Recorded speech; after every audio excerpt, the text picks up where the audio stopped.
22 अगस्त 2025 की दोपहर लगभग 12 बजे के आसपास का वक्त हो रहा था। एक लड़का जिसकी उम्र लगभग 30 साल के आसपास रही होगी, पैरों में हवाई चप्पल, ब्लैक रंग की पैंट पहनी हुई थी, सफेद रंग की शर्ट जो कि प्रिंटेड थी।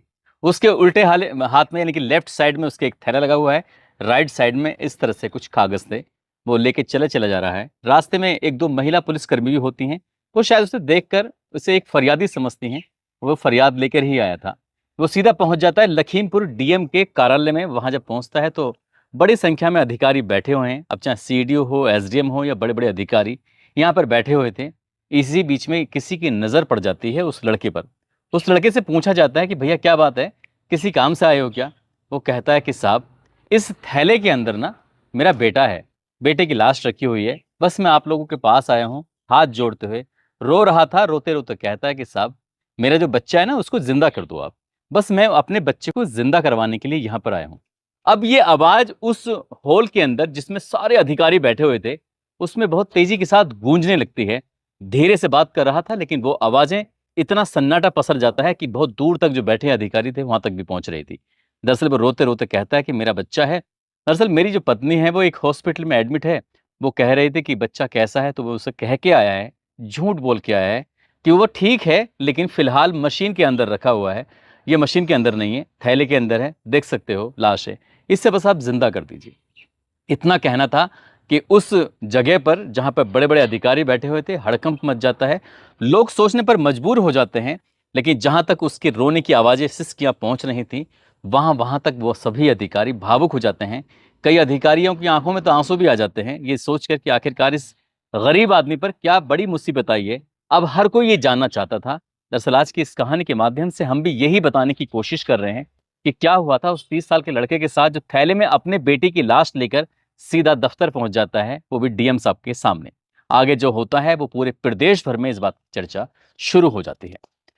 आदाब, नमस्कार, सत श्री अकाल। मैं उस्मान सैफी। आज की जो सच्ची घटना मैं आपको सुनाने जा रहा हूं, सच्ची घटना है उत्तर प्रदेश के जिला लखीमपुर की। जिला लखीमपुर का एक थाना लगता है जिसका नाम है भीरा, और भीरा थाना क्षेत्र का एक गांव लगता है नौसर जोगी। ये 20 अगस्त 2025 की रात की बात है। एक महिला जिसका नाम रूबी है, उम्र उसकी लगभग 27 साल के आसपास है, वो प्रसव पीड़ा से थोड़ी परेशान हो रही थी। उसको लग रहा था कि ये दर्द जो हो रहा है वो असहनीय दर्द हो रहा है, क्योंकि वो प्रेग्नेंट है, उसको शायद बच्चा होने वाला है। तुरंत ही उसकी छोटी बहन भी यहाँ साथ में रह रही थी, क्योंकि उसकी देखभाल करने वाला भी कोई ना कोई होना होना था। वो अपनी बहन से कहती है कि बहुत ज़्यादा परेशानी हो रही है, तुम एक काम करो, अपनी जीजा से मेरी बात करा दो। वो अपनी जीजा यानी कि बिपिन के पास जाती है। बिपिन गुप्ता, जिसकी उम्र लगभग 30 साल के आसपास होती है, उसके पास जाकर कहती है कि जाकर देख लो, दीदी बहुत ज़्यादा परेशान है, तकलीफ से गुजर रही है, तुम्हें वो बुला रही है, तुम्हें उसके पास जाना चाहिए। बिपिन गुप्ता अपनी पत्नी के पास जाता है। उसकी पत्नी कहती है कि मैं बहुत तड़प रही हूँ, परेशानी हो रही है, एक काम करो, कहीं लेके चलो, मुझे ये दर्द बर्दाश्त नहीं होता, बड़ा असहनीय दर्द हो रहा है। जैसे ही रूबी ने अपने पति विपिन से ये बात कही, विपिन ने कहा बिल्कुल परेशान होने की जरूरत नहीं है, एक काम करते हैं, यहीं पास में जो ये प्राथमिक स्वास्थ्य केंद्र बिजुआ है वहां चलते हैं। वो प्राथमिक स्वास्थ्य केंद्र बिजुआ में रात में ही पहुंच जाते हैं। डॉक्टर को पता चलता है, डॉक्टरों की टीम आती है। डॉक्टर कहते हैं कि अभी शायद वक्त पूरा नहीं हुआ है, लेकिन ये तकलीफ से गुजर रही हैं, अभी बच्चा होने में कुछ वक्त बाकी है। आप एक काम करो, हम इन्हें जिला हॉस्पिटल रेफर कर देते हैं, आप लखीमपुर लेके चले जाओ, वहां पर दिखा लेना। रात में ही उनको हायर मेडिकल सेंटर यानी कि जिला अस्पताल में रेफर कर दिया जाता है। अब विपिन अपने परिवार की एक दो महिलाओं के साथ अपनी उस पत्नी को लेके चला जाता है उसका उपचार कराने के लिए। सरकारी अस्पताल में उसको वो एडमिट करा देता है। एडमिट तो उसने करा दिया था, लेकिन उसकी हालत में कोई सुधार नहीं हो रहा था, परेशानी लगातार बढ़ती चली जा रही थी। इसी बीच में जो रूबी की बहन होती है, वो गांव की एक आशा होती है, नाम उसका दीपा था। आशा कार्यकर्ता से कहती है कि दीदी आप ही कुछ रास्ता बता दो, बहन को तो बहुत दिक्कत, बहुत परेशानी हो रही है, असहनीय दर्द हो रहा है, आखिरकार करें तो क्या करें।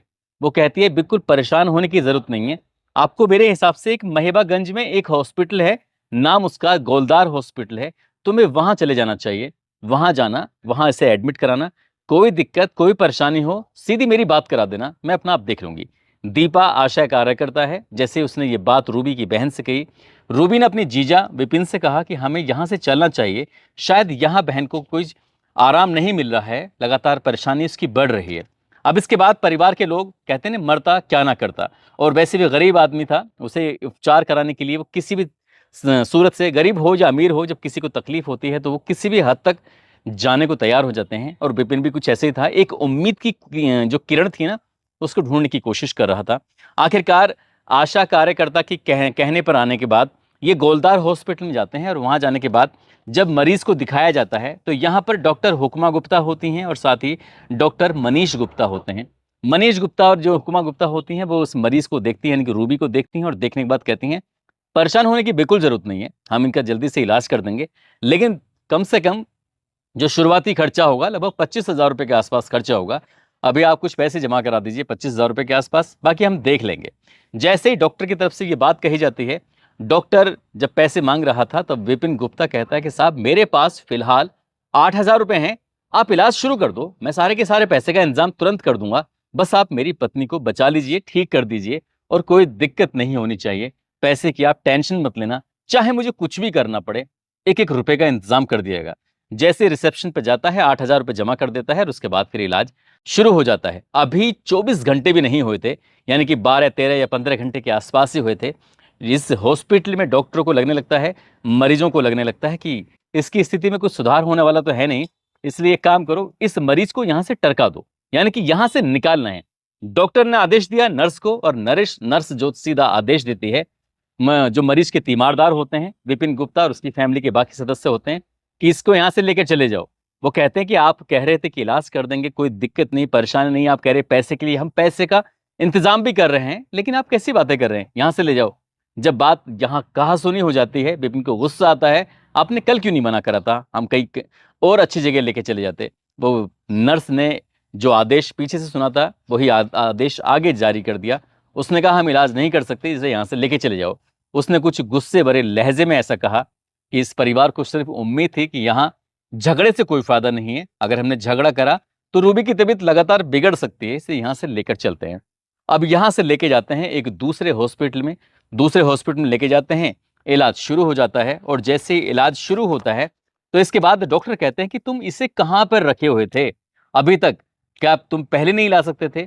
डॉक्टर ने थोड़ा गुस्सा जाहिर किया विपिन पर, उसके परिवार पर, रूबी के साथ जो तीमारदार महिलाएं आई थी उनसे भी कहा कि आपको लाना ही था तो पहले लेके आते। फिर पूरी कहानी सुनाई जाती है कि हम प्राथमिक स्वास्थ्य केंद्र ले गए, फिर जिला अस्पताल लेके गए, फिर गोलदार हॉस्पिटल लेके गए। तभी डॉक्टर कहते हैं कि आपको शायद इस बात का अंदाजा नहीं है, कोई ऐसी दवा है जो इसे गलत लगी है, जो बच्चा पेट में है वो मर चुका है। इतना सुनने के बाद जो विपिन गुप्ता होता है उसके तो पैरों तले जमीन खिसक जाती है, वो सोचने पर मजबूर हो जाता है। लेकिन उसने कहा कि साहब इस बात का मेरी पत्नी को पता नहीं चलना चाहिए, आप बस मेरी पत्नी को तो बचा ही लीजिए। अब डॉक्टर लोगों ने उपचार शुरू कर देते हैं। आखिरकार उस मरे हुए बच्चे को पेट से निकाला जाता है और निकालने के बाद उस विपिन को दे दिया जाता है। कहा जाता है कि जाकर तुम इसका अंतिम संस्कार कर दो। अब इसी बीच में जब वो बच्चे को लेकर यहाँ से जा रहा था, इसी बीच में उसकी पत्नी की आंख खुल जाती हैं और वो अपना पति से पूछती है कि कहाँ जा रहे हो, क्या बात है? वो कहता है कि जो बच्चा है ना उसको मैंने मशीन में अंदर रखवा दिया है, ठीक है तुम बिल्कुल चिंता मत करना, सब ठीक हो जाएगा। पति ने अपनी पत्नी को समझाने की कोशिश की, लेकिन पत्नी नहीं जानती थी जिस बच्चे की बात चल रही है दरअसल वो तो मरा हुआ ही पैदा हुआ है, वो मर चुका है। अब यहाँ से वो सर पकड़ के बैठ जाता है विपिन गुप्ता। आखिरकार उस बच्चे को वो अंतिम संस्कार के लिए लेके जा रहा था, लेकिन इसने यहाँ से रास्ता बदल देता है। वो उसके बजाय अंतिम संस्कार करने के एक थैले में रखता है, पहले कपड़े में उसको लपेटता है, फिर थैले में रखता है। और रखने के बाद उसकी हालत भी ऐसी अजीब सी हो रही थी, हवाई चप्पल पहने हुए हैं, ब्लैक रंग की उसने पैंट पहनी हुई है, साथ ही उसने व्हाइट कलर की शर्ट जो प्रिंटेड है, और उसकी हालत कुछ अजीब सी हो रही थी। एक कागज पर लिखता है अपनी पूरी दर्द, अपनी परेशानी, अपनी बयां करता है उस कागज पर, और एक हाथ में थैला लेकर सीधा डीएम के ऑफिस पहुंच जाता है, ये बताने के लिए साहब कि मेरे इस बच्चे को जिंदा कर दो ताकि मैं अपनी पत्नी से बात कर सकूं, बता सकूं कि उसका बच्चा बिल्कुल ठीक है, स्वस्थ है। लेकिन वहां पर मीटिंग चल रही थी। मीटिंग के अंदर तमाम बड़े अधिकारी जिला स्तर के बैठे हुए थे और वो आपस में बातचीत कर रहे थे। उस थैले वाले व्यक्ति को जब देखा जाता है, उससे जो बातचीत की जाती है, वो रो रो कर अपनी कहानी जब बयां करता है, तो यहाँ बैठे हुए अधिकांश अधिकारियों की आंखों में आंसू थे, सबके सब उनकी आंखें नम हो जाती हैं। तभी सीडीओ की तरफ से आदेश किया जाता है। अब यहाँ से सीएमओ डॉक्टर संतोष कुमार गुप्ता, साथ ही जो एसडीएम सदर होते हैं अश्वनी कुमार सिंह, अपनी पूरी दलबल के साथ सीधा उसी गोलदार हॉस्पिटल में पहुंच जाते हैं। वहां जाने के बाद वो जांच पड़ताल करना शुरू कर देते हैं। देखते क्या है, उस हॉस्पिटल का तो नवीनीकरण भी नहीं हुआ है। तत्काल प्रभाव से उस हॉस्पिटल को सील कर दिया जाता है। उसके जो मरीज थे, जो इसमें फिलहाल इसमें एडमिट थे, उन्हें जिला अस्पताल में शिफ्ट कर दिया जाता है।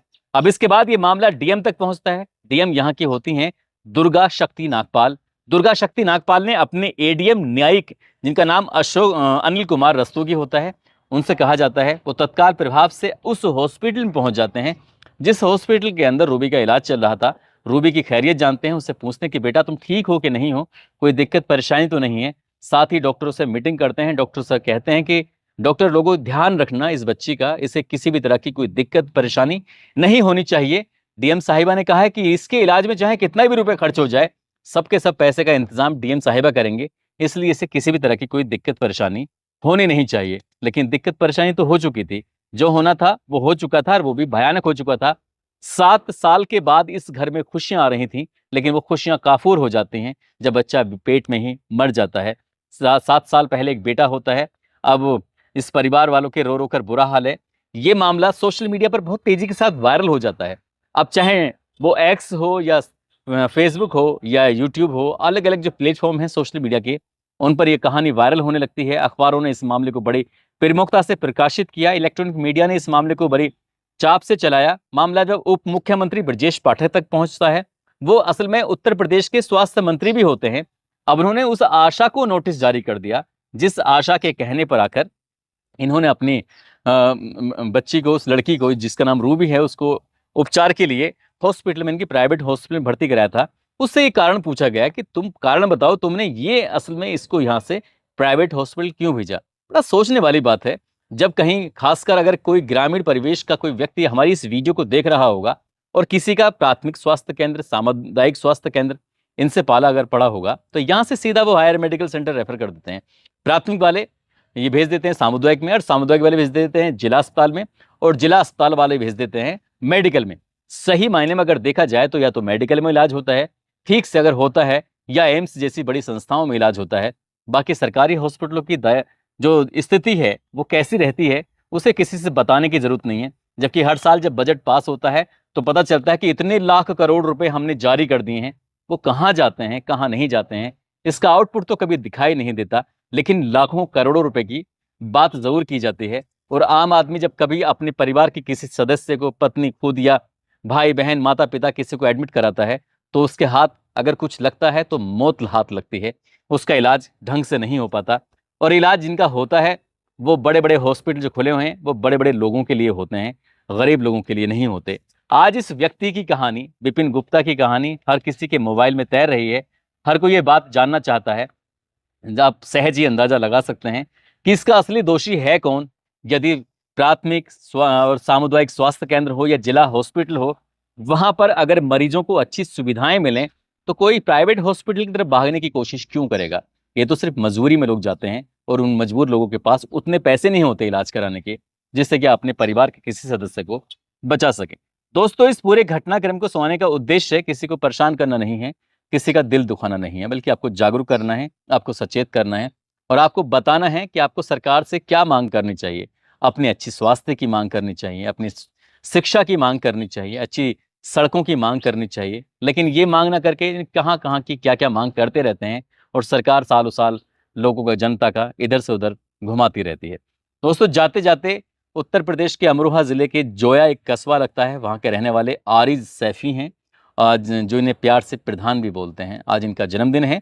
आरिज सैफी को जन्मदिन की ढेरों सारी शुभकामनाएं, बहुत बहुत मुबारकबाद। सर्वज्ञ हैं मूर्ति देवी जो कि दिल्ली से हैं, अयान खयान जो कि महाराजगंज से हैं, शहजाद आलम जो कि बिहार से हैं, आज इनका भी जन्मदिन है। इनको भी जन्मदिन की ढेरों सारी शुभकामनाएं, बहुत बहुत मुबारकबाद। कुछ लोगों ने नाम लेने की अपील की है, जिसमें मंसूर अली, देवेश कुर्मी हैं, मनोरमा यादव, रणवीर सिंह, हरदेव सिंह, सिद्धार्थ नायक, अनिल तोमर, सनुजा पवार, ठेकेदार रिंकू, लक्ष्मण चौहान, रामपाल सिंह राणा, निखिल पटेल, आज़ाद शेख, नुसरत जहां, तनवर अहमद, अकबर खान, कैलाश गर्ग हैं, उनकी पत्नी रीतिका गर्ग जो कि बीकानेर से हैं, रोशन शैलेश राजपूत हैं, संजय आर्य, ललित नागर, इन लोगों ने नाम लेने की अपील की थी। आप सब लोग अपना ख्याल रखें, सुरक्षित रहें। जय हिंद, जय भारत।